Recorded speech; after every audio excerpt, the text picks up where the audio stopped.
Le Premier ministre Amadou Riba, le ministre de l'Enseignement supérieur, de la Recherche scientifique et de l'Innovation et plusieurs hauts cadres du gouvernement ont été reçus ce mercredi 9 octobre 2024 par les autorités administratives de la région de Boké.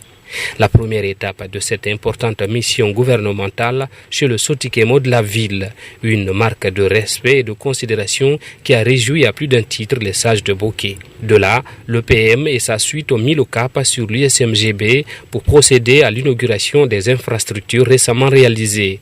Dans son discours, le premier responsable de l'institution a exprimé toute sa gratitude à l'endroit des autorités en charge de l'enseignement supérieur. Monsieur le ministre de l'Enseignement supérieur, de la Recherche scientifique et de l'Innovation, nous savons que sous votre leadership, des réformes importantes sont en cours pour dynamiser l'enseignement supérieur et la recherche scientifique en Guinée.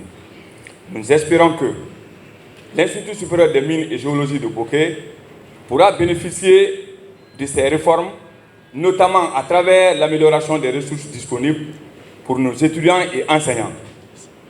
Nous souhaitons également renforcer la coopération avec les institutions internationales et les entreprises du secteur minier. Une telle synergie permettrait de garantir que les compétences de nos diplômés répondent aux normes internationales et aux exigences des employeurs, qu'ils soient locaux ou étrangers. Ces bâtiments flambant neufs inaugurés comprennent un bloc administratif, le laboratoire de recherche appliquée, les dortoirs pour les étudiants ainsi que des logements pour les enseignants-chercheurs. Pour le ministre de l'Enseignement supérieur, de la Recherche scientifique et de l'Innovation, ces actions concrètes s'inscrivent en droite ligne avec la vision du chef de l'État. Le Premier ministre nous a fait l'honneur de présider avec nous l'inauguration de beaucoup d'infrastructures ici à l'Institut supérieur des mines et géologie de Boké, parce que cela entre en droite ligne de la vision du président de la République d'allier à la fois la qualité des infrastructures, la qualité de la ressource humaine, mais aussi la qualité d'apprentissage des étudiants. C'est cette symbiose-là qui fait que nous avons un système éducatif performant. Et donc cette pierre aujourd'hui, c'est pour justement démontrer, prouver à l'ensemble des parties prenantes du système de l'enseignement supérieur de la recherche scientifique que nous sommes déterminés à apporter le changement nécessaire pour qualifier le système. Une détermination sans faille qui passe nécessairement par le développement du capital humain, a souligné le chef du gouvernement.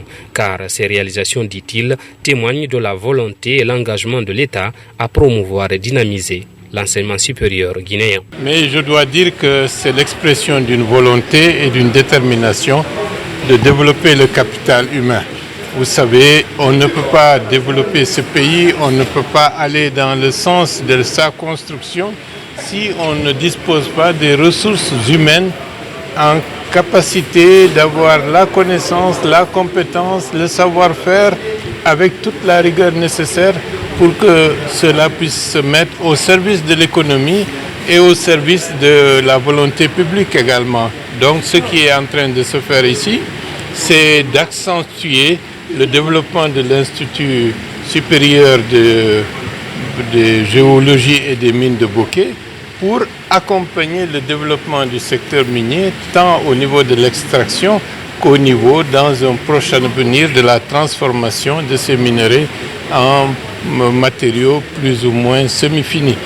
Donc c'est une volonté qui va s'étaler dans le temps. Là, c'est une étape des infrastructures. Les besoins pédagogiques seront également pris en compte pour qu'à moyen terme, que la Guinée puisse disposer vraiment des instruments de la formation et également du développement de manière satisfaisante.